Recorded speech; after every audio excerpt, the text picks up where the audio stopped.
had all of us guessing. Eden Taylor is Rose Randolph. Rose Randolph is Eden Taylor. Be careful what you wish for. Not Okay is the new cringe comedy, drama, and statement movie written and directed by Quinn Shepherd and starred in by Zoe Deutsch, Dylan O'Brien, and Mia Isaac.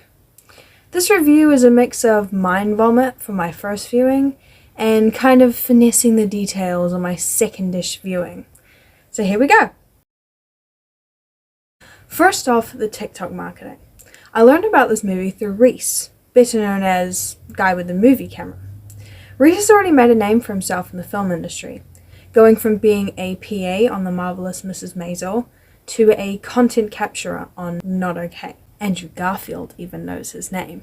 The first TikTok made about the movie was Reese duetting the teaser trailer on TikTok and freaking out about being in the movie himself.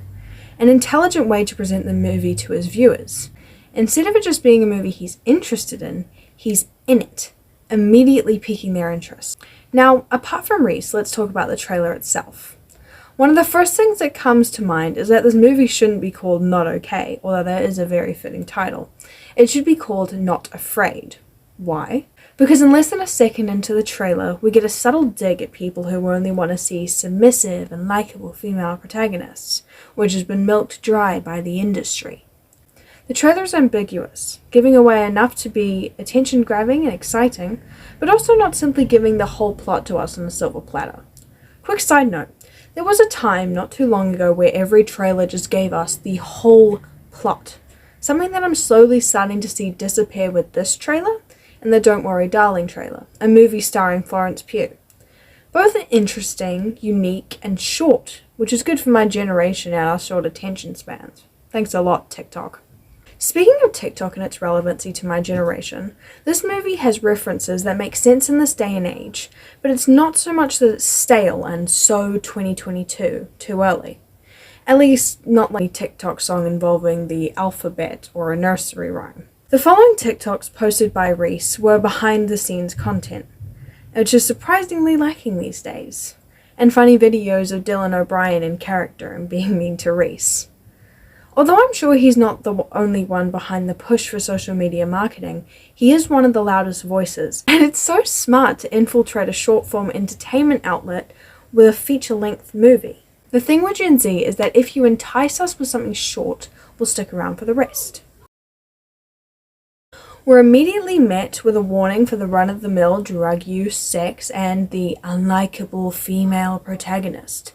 Viewer discretion is advised. What follows are images and videos bashing said unlikable female protagonist, Dani Sanders. Now, without seeing the synopsis, you immediately feel sorry for her. People compare her to Hitler, don't want to be mistaken for her, etc. The scene ends with Dani breaking the fourth wall and saying, "Be careful what you beep wish for." The next scene does a really good job of silencing any rising feelings of sympathy towards her. She is seated in her boss's office and they are discussing an article she has written. Now, it is said that she suffers from depression, and a depressed person may feel more inclined to say some things that carry shock value, as some probably feel they have nothing to lose. But that doesn't excuse the cringe and stupidity flowing from her mind to her keyboard. Expressing FOMO regarding 9/11, that's appalling. Later on, we discover that Dani isn't even an official writer at the company. She's a photo editor with dreams. Ah, dreams. Hard to control, but dangerous if they control you. She exits the office, and it is pretty well established that she has no friends. Then, she has her first run-in with Colin, Dylan O'Brien's character. The marijuana-smoking, deep-voiced, mysterious, and famous bad boy. Also known as Dani's crush. I assume she never grew out of the liking bad boys phase that some girls go through. She's too shy to talk to him and exits the office. On her walk down the street, I love that she walked past a barbershop sporting the colours of the flag of France, alluding to the events following the looming conversation. She sees Colin again outside a matcha shop and they smoke a joint together. One thing leads to another, and then suddenly Dani is going to a French writer's retreat. How that happens, don't ask me. The dialogue is so effortlessly and realistically chaotic, and the characters just seem to spew whatever pops into their mind. Genius writing. So, thanks to Danny's guinea pig, yes, I did just say that, she comes up with the idea to edit photos to make it look like she is on this French writer's retreat, which makes a wonderful connection to her profession. She also makes up a website so it looks legitimate to outside perspectives. She takes time off work and continues to post these aesthetic images with clever captions, syncing her posts to the times in Paris. It is unclear as to how long this goes on, but on one fateful morning, 3 a.m. New York time, 9 a.m. Paris time, she makes a post, and the next morning, her phone is flooded with messages. There have been terrorist attacks in Paris. Her family and friends are worried about her.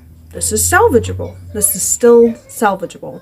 All she has to do is say she lied on a couple posts. Her excuse can be clout. No one has to know that she did it to impress Colin. Until Colin texts her, hoping she's okay. We figured it out at the same time. There's no going back now. There's a guy involved. That was sarcasm, by the way. Don't ever lie for a guy. That's... no dude's worth that. Trust me. She eventually convinces everyone that she's okay. She comes home and is invited back to work with open arms and a shiny opportunity to write an article about her trauma. Now, up until this point, the weight of what she had done hadn't really hit me yet, and as a teenager who was attracted to guys, could understand her drive to impress a guy. If anything, despite her polarizing views and consistent, nauseating victimizing she did, I felt empathy towards her. And this reminded me of times when I or others have felt empathy for someone who doesn't really deserve it. And that made me feel kind of guilty, as if my empathy was my way of taking her side. But that's not the case. The bottom line is that empathy is a normal human emotion, and to feel it for another human is natural. But that doesn't mean that you're siding with them in any way. It just means that you feel for them, and you're putting yourself in their uncomfortable shoes. Now, when my empathy fell off was when she decided to go to a support group to spark inspiration for her article she was expected to write. To use people's painful and traumatizing experiences for clout, to paint what they went through as her struggles, slapped me right across the face and woke me up to how desperate she really was. In the group therapy scene, we are introduced to Rowan Aldrin, portrayed by Mia Isaac. Rowan is a teen activist, a survivor of a school shooting that her older sister died in, and a partner of the We've Had Enough organization. Mia's portrayal of the character is so real and captivating that I legitimately thought she was a teen activist playing herself. That's not easy to do. Danny sets up a time to hang out with Rowan after discovering her name's weight in the media, and also spots an opportunity to get some help with her article. They get to talking after letting out their rage at a rage space, and Danny steals words right out of Rowan's mouth and places them straight into the article. Now, I caught this before it was explicitly mentioned at the end, and their friendship is only more confusing after that. The two get close. Rowan reposts Danny's article despite being plagiarized. She can't really peg her because it was verbal, but it was still stung, and it goes viral. Danny is an internet sensation and the new poster child for inspirational messages, the new white girl of the month, if you will. She gets her own office and serious respect, and pretty much invites herself to Rowan's We've Had Enough rally, which is another thing that rubbed me the wrong way. Something I'd like to say is that Mia's expressions whenever Danny does something kinda iffy were exactly my face during those scenes. A mix of confusion, is this coming from a genuine place? And a slight thankfulness, because it was a nice thing to do, to support her friend, but did it come from a feeling of love or clout chasing? On the way to the rally, Danny plays a song by Avril Lavigne in the car. We discovered earlier that Rowan's sister, who as I said died in the school shooting, used to play songs by people like Avril Lavigne to calm Rowan's nerves. Rowan's response is slightly weirded out at first, but ultimately decides to jam with Danny. There is also a time when Danny calls Rowan sis, and this was just way too out there for me. I tried to put myself into Rowan's shoes. I have a brother, so I tried to imagine if he died and a little boy called me sister. I would feel like he's trying to replace my brother, which would make me question his tiny intentions and make me less inclined to be his friend. That's loyalty for you, I guess. Now, another time that Danny's insolence hit me like a train was at the We've Had Enough rally. Danny is speaking and hyping up the crowd when suddenly some boys throw firecrackers down onto the stage, which sound eerily like gunshots. The boys laugh as the crowd descends into a frenzy and Rowan freezes. Danny is confused at Rowan's response and tries to calm her, but nothing works. Eventually, Rowan leaves to go to the hospital and Danny joins her. The reason this hit hard is because it lays out the effect of traumatic experiences right in front of you. How seemingly unrelated things can send someone straight back to the event. And Danny decides to fake trauma, something that can dismantle someone's ability to function for however long it takes to recover. She faked for a boy? There's nothing to say.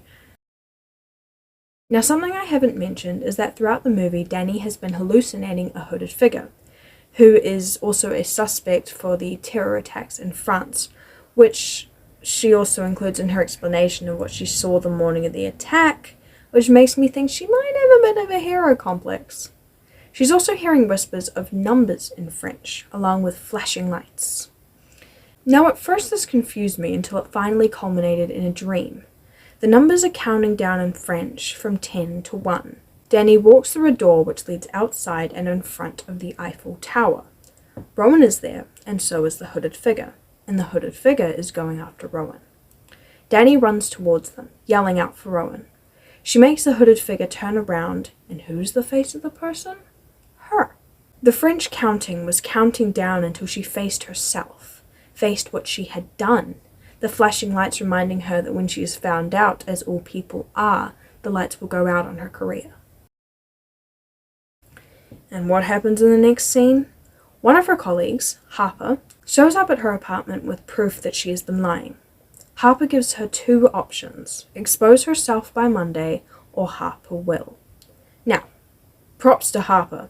To be the one writing an article exposing someone would be career-changing. I mean, look at John Carreyrou. But instead, Harper set aside all greediness and gave Danny, as bad as she is, the choice to be in control of her own exposing. Either way, it wasn't going to go well for Danny. Danny publishes the article exposing herself, leaving out a possible apology for Rowan. When Rowan found out what had happened, it hit me how bad this would reflect on her and the movement. She'd already been called a snowflake for freezing at the rally, and now she had invited a fraud into her movement. Not only her movement, but her circle, into her circle of friends. Not only would her career be tainted, but the personal betrayal and the blatant discarding of trust would be devastating. Rowan confronts Danny at her workplace. Danny is fired and moves in with her parents. Danny decides to apologize to Rowan at a talent show she is part of in New York. That in and of itself is great, but of course Danny finds a way to make it iffy. She writes out paragraphs of an apology on her notes app, very obviously thought over and crafted to perfection. Whether it's genuine or not, I couldn't tell you, but it's definitely filtered. The film ends with Rowan giving an incredibly captivating and powerful piece of spoken word. In it, we see she has discovered the manipulation Danny put her through, saying, "I was so used to being stolen from, that when I read my words in your voice, I reposted them." And saying that Danny will never take the place of her sister, and that her sister's place is not Danny's to claim. Rowan says that one day she might forgive Danny, but they will never be okay, making a reference to the title. I think I prefer this to outright forgiveness, since it means that despite all Rowan has been through, she is not a people pleaser, and doesn't feel obligated to do anything that she doesn't believe in, for anyone, especially those that don't deserve it. So I didn't focus on the boy part or the political part of this film, because I wanted to focus on Danny and Rowan. I wanted to leave Colin out of it because there's no point wasting my breath on him, although there is a really fun twist for this character, which I'll leave for you to find out yourself, and the politics I'm simply not educated enough to speak on. Above all, a top tier movie, and I love how relevant it is while still feeling timeless and engaging. The acting and camera work are impeccable, the costume and makeup are so good, and Mia Isaac is my new favourite actress. #Justice for Rowan Aldrin.